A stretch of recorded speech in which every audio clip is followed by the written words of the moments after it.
طيب هنستنى بس شوية عشان الناس تتجمع والصوت،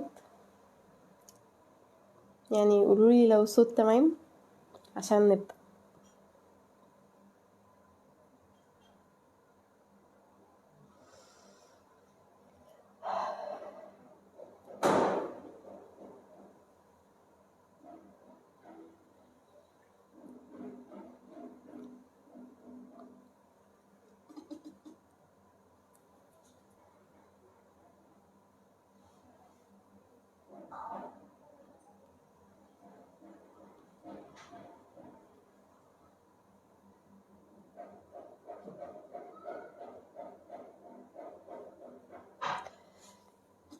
لو الصوت تمام يا ريت تقولولي انه تمام، او لو في مشكلة قولولي برضو.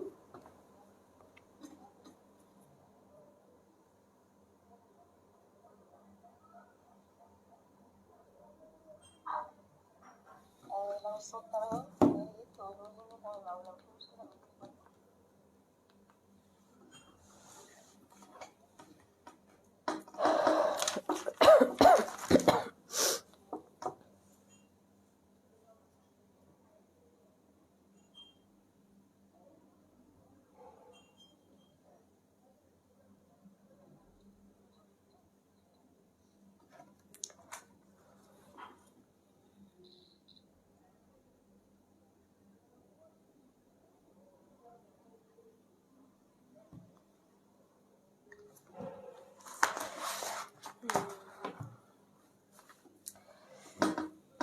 اول ما تيجي 10:03 هنبدأ ان شاء الله.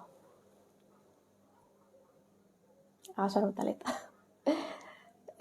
مساء الخير، انا سلمى حسن، اخصائية نفسية ومسؤولة الارشاد الاسري في مركز IQ. النهاردة اللايف بعنوان بناء علاقات أسرية صحية.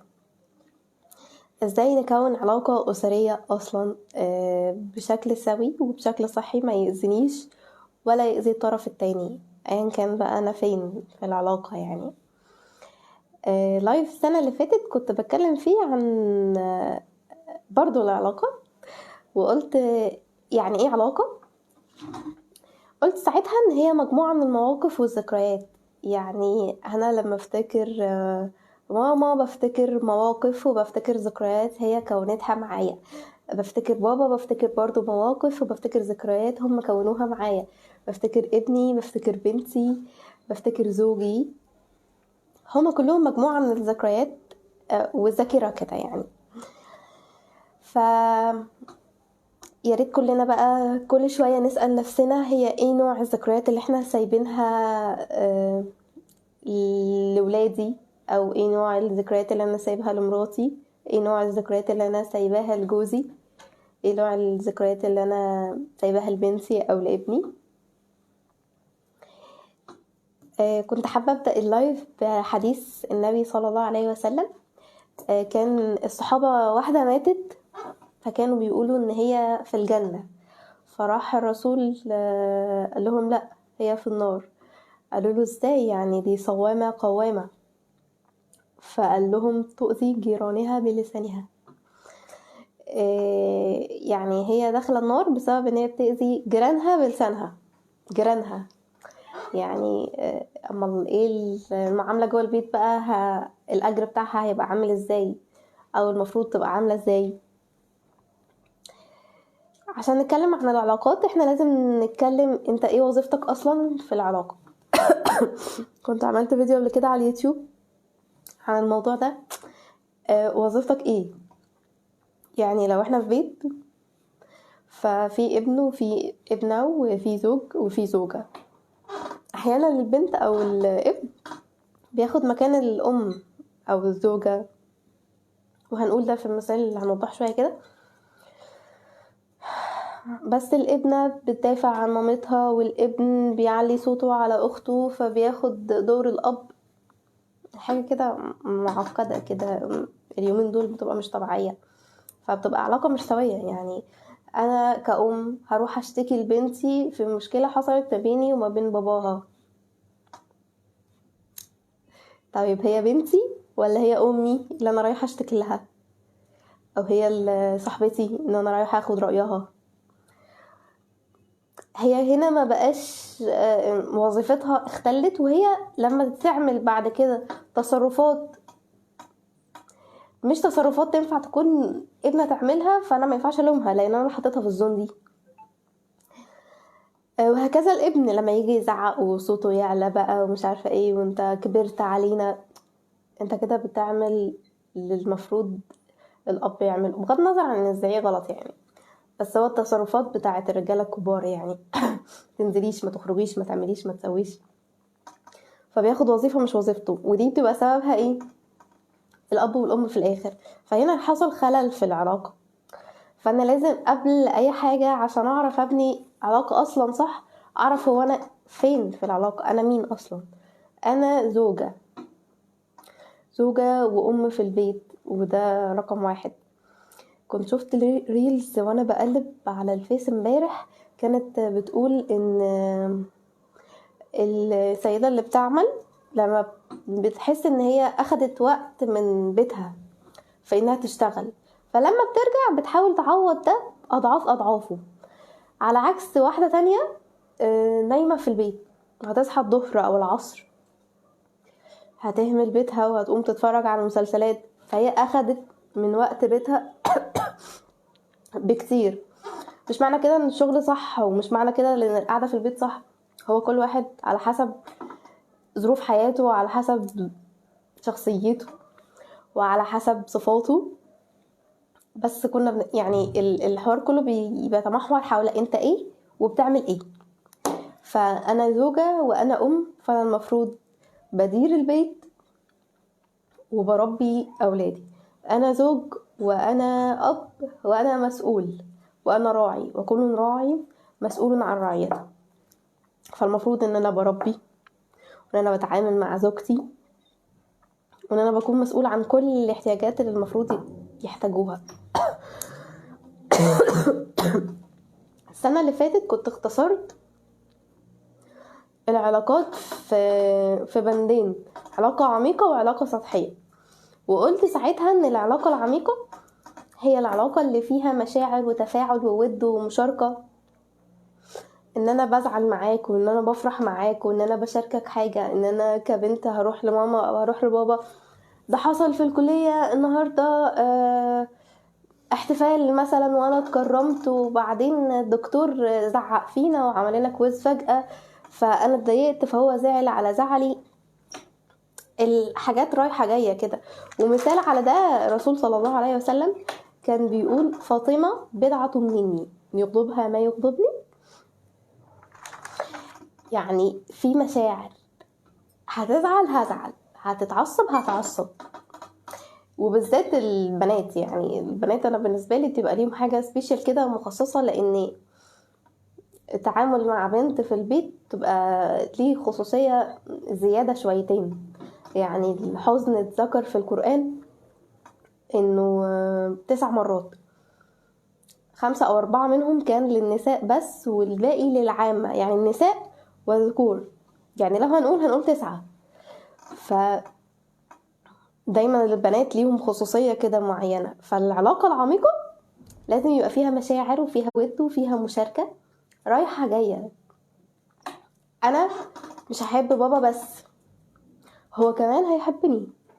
وأنا مش هطيع بابا بس، هو كمان أنا ليا حق عليه. فأنا مش هسمع كلام زوجي بس، لا، هو كمان ليا حق ان هو يسمعني، وان هو يشاركني، وان هو يقدر رأيي. العلاقة السطحية بقى، انا قلت ساعتها ان هي بتبقى اسئلة بس: رحت فين، اكلت ايه، عملت ايه، نزلت امتى، راجع امتى. ما فيهاش لا مشاعر ولا ود ولا تفاعل ولا مشاركة ولا اي حاجة. لو هنتكلم بالتفصيل عن انواع العلاقات، فهو 1 2 3 4 5 انواع. اول نوع دائمة ومؤقتة. الدائمة اساسها الاحترام والاهتمام والدعم. يعني انا مع ابني، مع اخويا، مع خالي، مع عمي، اساسي احترام واهتمام، وان انا ادعم. لكن المؤقته اصلها احترام بس ما فيهاش اهتمام. يعني انا مش هروح اهتم بالدكتور بتاع الجامعه، هو حد علاقته بيا مجرد مقرر وهتخلص.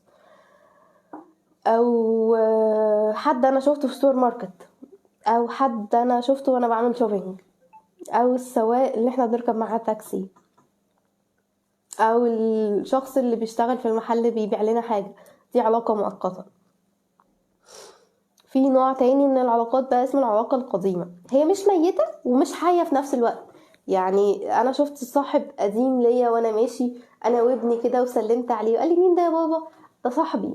انا اتعاملت معاه واول ما شفته اكني شفته امبارح، حضنته وبوسته وضحكت معاه.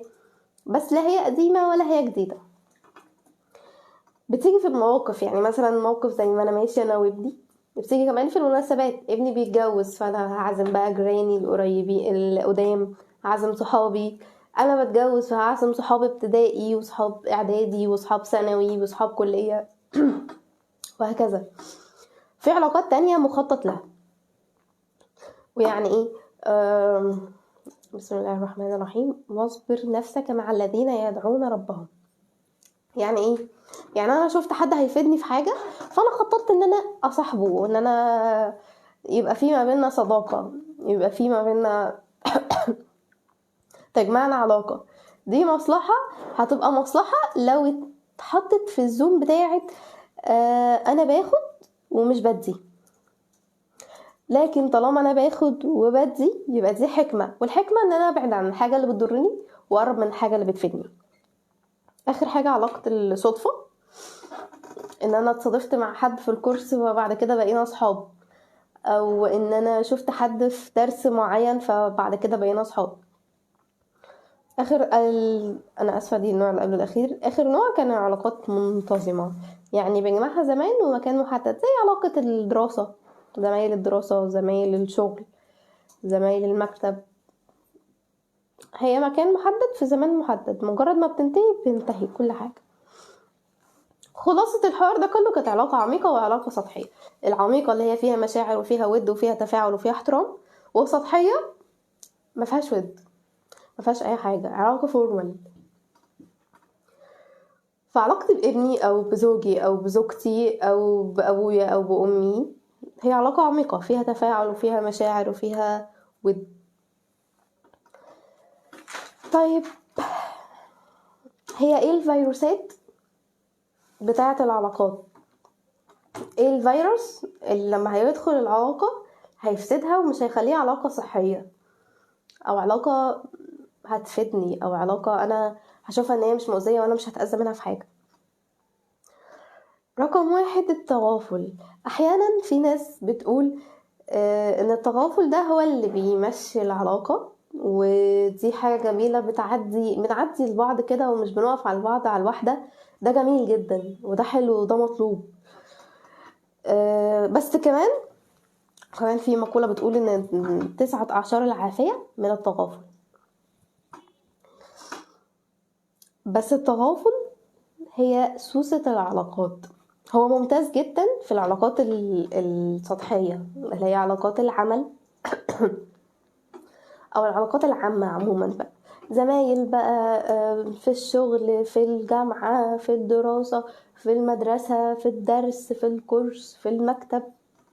حلو جدا التغافل ده، لان انا مش هقفل على الواحدة لان هي علاقة مش دايمة، انا مش هشوفه كل يوم، انا مش عايز معاه، مش صاحي نايم قايم قاعد معاه، لو تعبت هبقى معاه وفطار وغدا وعشاء معاه في البيت.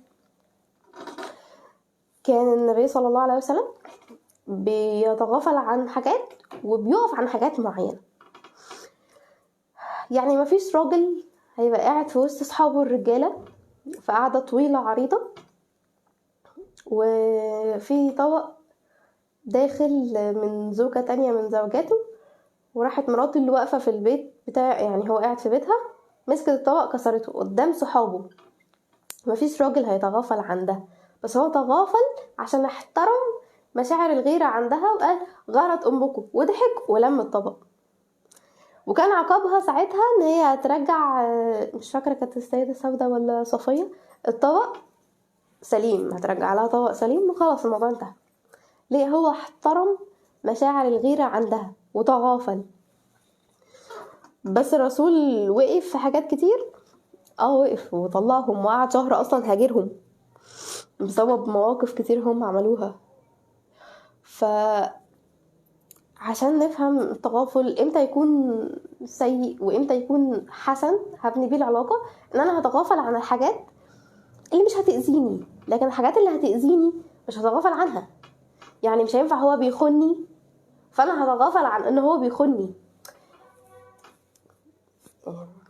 ازاي يعني؟ مش فاهم. يعني هو ضربني ومد ايده عليا فانا هتغافل؟ اصل انا نفسيتي النفسية مطمئنة سليمة كده جميلة كويسة عشان ابني العلاقة وابني البيت. وده ما اسموش تغافل. تغافل هو انا بتغافل عن اي حاجة طالما هي مش هتأذيني. زوجات الرسول كانوا عارفين هو بيحب السريدة اللي هي الفتة، كان بيحب القرع، كان بيحب كتف الناقة والحاجات دي كلها، فهم بيعملوا الاكل اللي هو بيحبه. فمره جه ومش عاملين الاكل اللي هو بيحبه، تمام مفيش مشكله، ما انتوا دايما بتعملوا الاكل اللي انا بحبه. فعاملين حاجه مش بحبها عادي، مفيش مشكله، مش هتكلم ومش هقول اي حاجه. وده كان حديث اللي هو اللي هيشتهيه هياكله واللي هيكرهه مش هياكله بس. فده كان التغافل. ده كان اول فيروس، اني هو ضربني مره او عمل موقف ضايقني مره فانا سكت فشلت. وهنتكلم عن المراحل دي بتبقى اسمها مراحل المشاكل، اللي هو ليه عمل كده وازاي. ومثلا زعق في وسط ناس او في الشارع، في وسط اصحابكو او في وسط قرايبك او قدام مامته او اي حاجه، وانت شايفه بالنسبه لك ان ده موقف يضايق. فرقم واحد هي المرحله الاولى بتاعه المقاومه، اللي هو ازاي، ليه، ازاي يعمل كده قدام الناس. تاني حاجه الاستياء، اللي هو روحنا البيت انا ما اتكلمتش في الموضوع وما علقتش عليه، فانا بقى عندي من جوايا مشاعر ما طلعتش، فبقى عندي استياء. اول ما دخل البيت وحط الشوز بره الجزامه، انت ازاي تحط الشوز بره الجزامه، ازاي تعمل كده، وعصبيه بقى وخناقه عشان الجزمه بره الجزامه بس كده، عصبيه بدون سبب. ليه؟ عشان انا في مشاعر اولانيه انا ما طلعتهاش. رقم 3 الرفض. تاني يوم شرب كوبايه الشاي وهو بيشربها راحت وقعت غصب عنه في الارض. انفجار بقى، وانت عملت وانت سويت وانت وحش وانت متقطرش وانت ما بتعمل، واحنا اسطوانه دي فينا محدش قدنا، يعني لما بنفتح فيها ما بنقفلش. رابع حاجه كبت. انا هسكت بقى، واصلا انا اتكلمت كتير وما فيش حاجه نافعه معاه وعملت كل حاجه وهي ما عملتش حاجه، هي اصلا ما اتكلمتش في الموضوع، يعني الموضوع المشكله اللي مأزماها ما اتكلمتش فيها بس. فبنيجي في الاخر بقى بعد الاربع مراحل دي، مقاومه، استياء، رفض، كبت، بنقول ان بيوت كتير قوي عايشه في سلام بس مش عايشه في حب. عايشه في سلام عشان الزوج مش عايز يتكلم مع مراته، اصل دي هتوجع دماغي وهتقعد تتكلم بقى وانا مش ناقص وجع قلب، اصلا عارفها هي نكديه، انا عارفاه هيقعد يزعق ومش هاخد منه لا حق ولا باطل، هو اصلا ده دماغه ناشفه. سيب ابوك في حاله، خلينا قاعدين كده ومش مش عايزين وجع دماغ. فبيوت كتير قوي عايشه في سلام، اللي هو هدوء تام، بس مفيش حب، مفيش دفى، مفيش ود، مفيش تفاعل، مفيش مشاعر، مفيش احترام، مفيش تقدير، مفيش اي حاجه من الحاجات دي اللي هي اساس اي علاقه اصلا. الفيروس التاني هو الحساسيه. الحساسيه المفرطه، اللي هو ده بصلي بصه، دي ما قالتليش صباح الخير. في ناس بتتخانق بسبب ده. دي ما اكل ناقص ملح. الاكل ناقص ملح. ايوه. دي جوزي بيقول لي الاكل ناقص ملح، فدي حساسيه مفرطه. لا هنا هيبقى بيتلكك، ايوه مش هيبقى حساسيه. فاللي هي الوقفه على الواحده بالبلدي بتاعتنا كده، انا بقف لك على الواحده، ودي ما تنفعش، دي عكس اصلا التغافل اللي هو الحسن. رقم 3 العصبيه. كان من حسن حظي يعني ان مصطفى حسني كان عامل حلقه النهارده عن الذكوره والانوثه، كان بيتكلم ان العصبيه عند الرجاله هي اصلا انفعال انثوي وهي من الانوثه، لان احنا العاطفه بتغلب علينا. فانت لما تيجي راجل وتتعصب وتتضايق وتزعق، فكده العاطفه عندك هي اللي طاغية. فانت كده دي صفة أنثوية. فكان في حديث بيقول ان ابغض الرجال عند الله الألد الغامس، يعني اللي هو بيرد وفي والخصومة بتاعته، يعني الخناق بتاعه قاسي وجامد. وكذلك الست بقى الناحية التانية، الراجل مش بيتقبل العصبية بتاعت الست في العموم، والا من رحم ربي، اللي هو مثلا هي قاعده طول النهار مع العيال ومع البيت، لو هي بتدرس او شغاله وعملت البيت وبتربي العيال والعيال صغيره ورايحه وجايه وكده، فتعصبت مره، فتمام، هنا التغافل مطلوب، لكن الاوفر مش مطلوب ومش محبوب عموما. هو دي مش فيروس بس في البيت، هي فيروس في علاقات كتير قوي.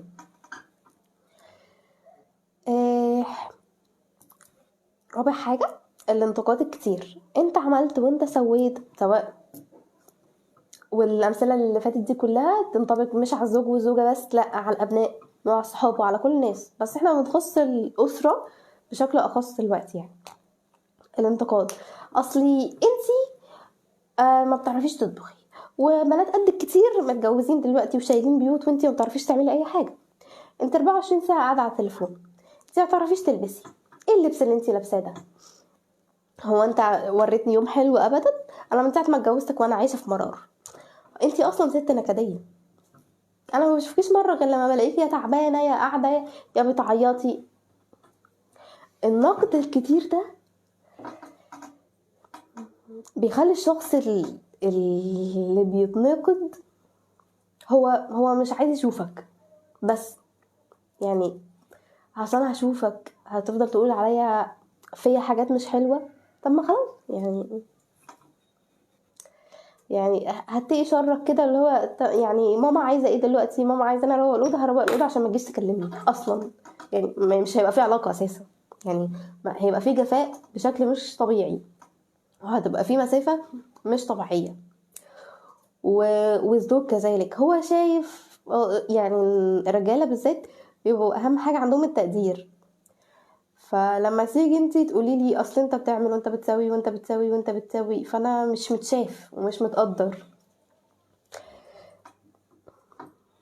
فانا هتعامل معاك ازاي باكرام وبشكل يليق بيكي وانا اصلا شايف ان انا لا اقدر؟ ما هي العلاقه بتبقى خد وهات، فما فيش خد وهات. الزوجه بتبقى شايفه نفسها متهانه وقليله في عين جوزها، لما انتي ما بتعرفيش تلبسي، انتي شايفه الستات في الشارع عامله ازاي، انتي بتتكلمي كده ليه، انتي بتاكلي كده ليه، بتلبسي كده ليه، ما بتعمليش ايه، وحاجات كتير افظع من ده. يعني كان الستات زمان بيقولوا ان اشد ما تكونين له اعظاما اشد ما يكون لك اكراما، يعني كل ما نعظم الشخص كل ما يكرمنا اكتر، وبالذات الزوج، والعبارة كانت تقال عن الزوج اكتر يعني. وانسب حاجة ليها الزوج، ان كل ما نكرمه اكتر كل ما نعظمه ونقدره اكتر كل ما يكرمنا اكتر. طيب اتكلمنا عن التغافل والحساسية والعصبية والانتقاد، وللأبناء بالذات ناخد بالنا من النقطة دي، لأن النقطة دي بتخلي فيه فجوة كبيرة قوي. في الآخر نقول أصلي أنا بنتي مش قريبة مني، وقريبة من خالتها ولا جارتنا ولا دكتورتها ولا صاحبتها أكتر. طيب هو مين اللي عمل ده؟ يعني هي فين العلاقة، فين الود، فين المشاركة، فين الاستماع؟ ما هو أساسا أي علاقة أنصات وتقدير وحب، هو فين؟ ما هو مش هينفع كل ما نقعد وننتقد بس، سواء انا زوجة او زوج او ابن او ابنة. اخر حاجة الكتمان اللي ناتج عن التغافل، اللي انا قلت عليه تحت، اللي هو الكبت، اللي هو بعد ما انا قلت ما فيش حاجة تنفع معايا وخلاص قاعدين في سلام بقى ومش في حب، اللي هي البيوت اللي عايشة في سلام مش عايشة في حب، بسبب ان هو زعق مرة فانا بتكلمتش، وقفل في وشي السكة مرة فانا بتكلمتش، وهي ما سمعتش كلامي مرة وانا ما اتكلمتش، وما نزلتش مرة وانا نزلت مرة من غير ما تقولي وانا ما اتكلمتش، ودي بالنسبة لي حاجة بتضايق. عملت اكل انا بحبه وانا ما اتكلمتش، فانا دخلت جوه وكوبايه وقعت اتكسرت، فانا قمت قعدت ازعق فيها، فهي قالت لي انت بتعمل كده ليه؟ فراحت بنتي قامت قالت يا ماما ما تزعقش. فهنا البنت اتحولت لمنقذ في العلاقه. وظيفتك ايه في الاول اللي انا قلت عليها؟ هي ابنه في الاول في الاخر. فهي الف ب علاقات ان احنا ما ينفعش نتخانق قدام اولادنا. طالما انت بتشوف اللايف ده فاكيد انت شخص على يعني حكمة ودراية بان الموضوع اكيد مهم، وان انت مهتم ان انت تسمع ازاي بنعمل علاقة اسرية بشكل صحيح، ازاي بنربي بشكل صح. وعلى ذكر التربية، ولو هنبني علاقة في التربية كويسة، هو ايه اللي عندنا في البيت بيربي؟ يعني احنا كلنا عندنا، ودي حاجة بتعصبني قوي بما ان لسه متجوزة جديد، الناس اللي بتجيب أوضة أطفال في الأول. طب هما الأطفال جم؟ لا. طب هو الطفل ده لما يجي هيقعد في الأوضة؟ لا. ما هو ليه سرير جنبي هيقعد فيه، أنا هعمل له أوضة كاملة ليه يعني؟ طب أنا بدل الأوضة دي عرفت أنا هربي الطفل ده ازاي؟ بما ان انا خلاص بقى يعني انا قبل ما اتجوز انا مسستمه نفسي ان خلاص أنا هيجي طفل في اول يوم، هنجيبه في اول يوم. عرفنا هنربيه ازاي؟ لا. طب انت عارف هتبقى زوج ازاي؟ لا. طب انت عارفه هتبقى زوجة ازاي؟ لا. طب احنا هنجيب طفل ليه؟ هو كده بقى يعني راضينا بيه بس ونملى المركز يعني شغل. دكتور ميسرة عشان ما يزعلش مننا. هي ايه الادوات اللي في البيت بتوفر التربية؟ عندنا سرير، وعندنا تلاجة، وعندنا بوتاجاز، وعندنا غسالة، وعندنا كل الحاجات اللي بنحتاجها عشان نعيش. بس عشان نتربى الحاجات النفسية مفيش. يعني مفيش كتاب، مكتبة، مفيش مصلى، اللي هو مثلا في ناس بيبقى مش عندها مكان في البيت، بس على الأقل المصليات بتاعة الصلاة موجودة في الأرض، ده مكان الصلاة. ده مصحف المدينة اللي فيه تفسير، أو المصحف المفسر. طيب في لعب بازل مثلا، أو حروف للأطفال الصغيرة، في أي أداة من أدوات التربية عموما، كتاب تربية مثلا الزوج أو الزوجة بيقروه؟ لا. وده المفروض يبقى موجود. الرسول صلى الله عليه وسلم لما كانت خديجة بتلد ولد، كان بيرميه في البادية عشان يتعلم بقى الرماية والفروسية والحاجات دي.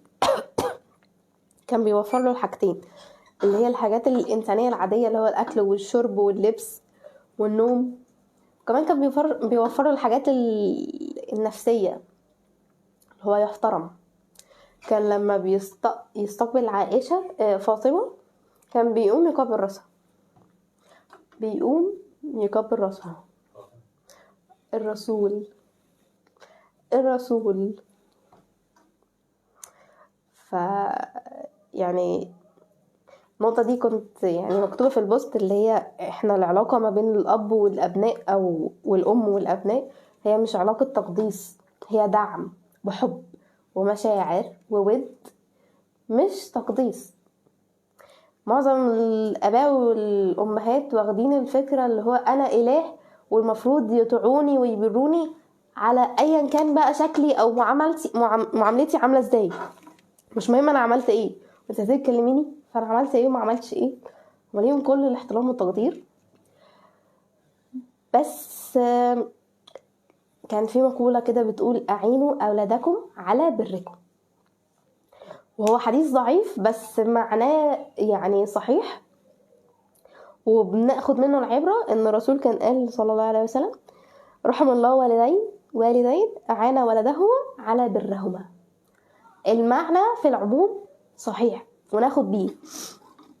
يعني انا ما ينفعش اكون متسلطة على بنتي وبزعق وبضرب وبشتم وبدعي وما بلبيش اي حاجة من الحاجات النفسية ليها، كاستماع، كحب، كإنصات، كتقدير لمشاعرها وخصوصية ليها والمشاعرها.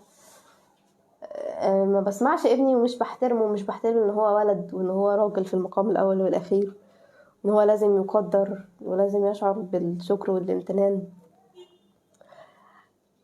وبعدين اطلب منه ان هو يبقى ابن بار بيا. طب هو هيبقى ابن بار بيا ازاي؟ ما هو احنا برضو بشر واحنا نفسيات بتتعامل مع بعض. انا هتعامل معاه ازاي؟ ما انا ما ينفعش اكون سليط عليه واطلب منه ان هو يتعامل معايا.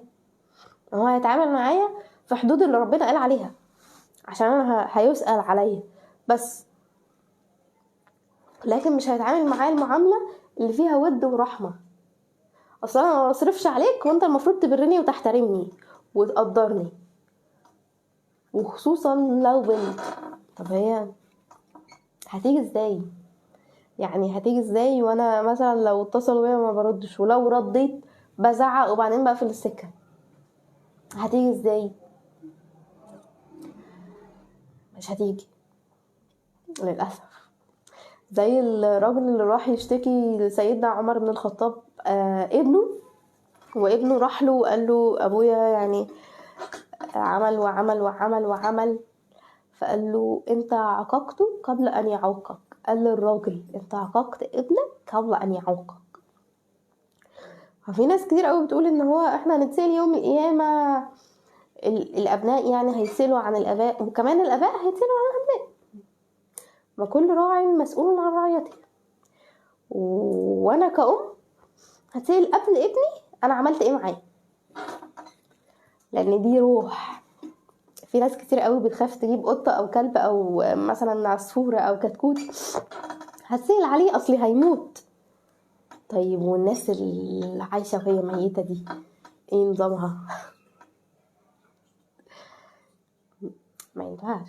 الرسول من اهم سماته اللي كان الصحابة بيعشقوه بسببها فكرة احترام النفسية واحترام الانسان عموما، ايا كان الانسان هو ايه. شخص دخل بيتبول في المسجد، كانوا هيقوموا يقتلوه، خلاهم ما يعملوش اي حاجة، بس خلاص هاتوه، ده غلط وده مسجد واحنا بنعمل 1 2 3 وفي اسلام، حطوا مية على البول وخلاص الموضوع ده. ده بني ادم ودي نفسية بني ادم، انا المفروض اتعامل معاها.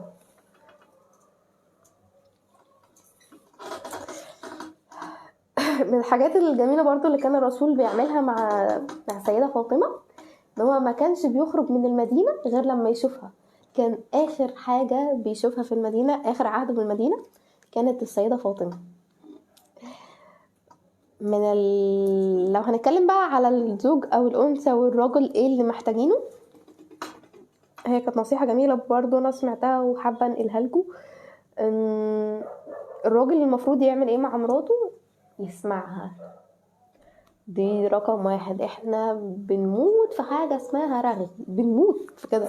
ولو بنت موجودة فهي محتاجة ان هي تتسمع من الاب او من الام، محتاجة جدا ده. تاني حاجة بنحتاج نعملها يعني مع الزوجة او مع البنت، المشاركة. انا بنتي وانا النهاردة عندي ايفنت مهم وعندي محاضرة، ايه رأيك يا هايدي هنلبس ايه النهاردة؟ تختاري الطقم ده ولا الطقم ده؟ انهي هيبقى احلى عليا؟ لو هنتكلم بقى على مثال الزوج اللي بيشارك زوجته، فما فيش احسن من مثال الرسول صلى الله عليه وسلم وهو رايح يفتح مكة، وما كانش اخد عدد كبير من الناس عشان مش عايز يعمل حرب، وما كانش حد عارف غير السيدة عائشة وما قالش لحد غيرها. فالمشاركة مهمة جدا في العلاقة، وهي دي اللي تخلي العلاقة عميقة. ان انا بشاركك تفاصيل كتير، بشاركك تفاصيلي، وبيننا كاصحاب بتبقى حلوة قوي. يا فلانة انا مش عارفة جبت ايه، بصي القلم ده لونه ايه، بصي انا جبت قلم عليه كتكوت، بصي الود ده بيدي للعلاقة بنزين ما بتمشيش غير بيه، يعني الخزان الحب لازم يتملي بحاجات زي دي بسيطة بس كبيرة في قلبنا، لان احنا في الاول وفي الاخر بشر، ما احنا مش حجارة. تالت حاجة الزوج لازم يعملها مع الزوجة، اللفتات الصغيرة اللي ما بتتعملش غير معاها، زي لفتة الرسول مع السيدة صفية لما حط رجله في الأرض وعشان هي تطلع عليه وتركب على الجمل، أو لما كان بيتسابق مع السيدة عائشة، أو ما كانش بيقوم لحد تاني أصلا غير السيدة فاطمة ويبوسه من جبينه. دي لفتة مهمة لازم تخص بيها بنتك أو زوجتك، ما ينفعش يبقى لحد تاني غيرها. اما الانثى المفروض تعمل ايه بقى؟ يعني الزوجه تعمل ايه مع زوجها؟ ان هي تبقى محتاجه له، انت حد مهم بالنسبه لي جدا، وان انا ما ينفعش العلاقه تكمل من غيرك. رقم 2 الامتنان والتقدير. دي لو عندي ابن او وزوجي بالاخص، امتنان وتقدير لكل حاجه بتعملها. يعني كان من يومين حصل موقف كده ان في حد بيشتغل ورايح وجاي وبيتعب جدا وبيسافر وعنده مشاكل كتير وبتاع، فكان التعليق عليه اتقال لي كده يعني نصا انه الشخص ده هو مش بينام، لان هو ممكن يسافر 3 محافظات في يوم واحد، لو اتقال له شكرا تاني يوم هيسافر 8 محافظات في يوم واحد، بمجرد ان هو حس بالتقدير وحس انه بيعمل حاجة فعلا مهمة. لا ده انا هزود، ده انا هديكوا اضعاف اضعافها، بس انا احس ان انا مقدر، لان الحياة بره البيت صعبة، ودي بتبقى لمسة حلوة قوي في استقبال العيال الابناء يعني والزوجة للاب وهو داخل البيت، ان احنا فرحانين وان احنا هي وان بابا والولد الصغير لما بيجري على الباب، فدي حاجة كويسة. وكمان الزوج لما يخلي دي حاجة كويسة، لان هي ما ينفعش حاجة تبقى كويسة لوحدها من غير ما انا اخليها كويسة، من غير ما انا افرح ان انا جيت، اخليهم فرحانين ان انا جيت.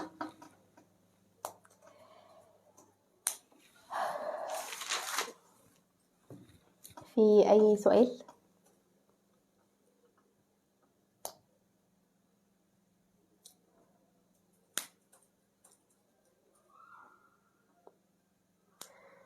في اي سؤال على اي حاجة ولا لا؟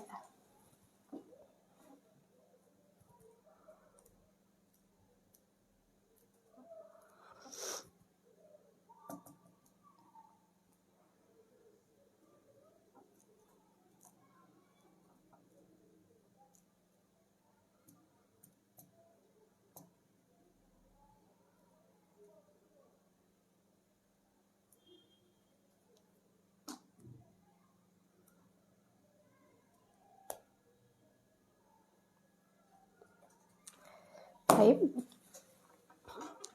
كده انا حابة انهي اللايف بتاع النهاردة، وان شاء الله اكون فدتكم، ونتقابل ان شاء الله السنة الجاية او اكيد قريب في كورسات وحاجات تانية كتير. شكرا لكم جدا.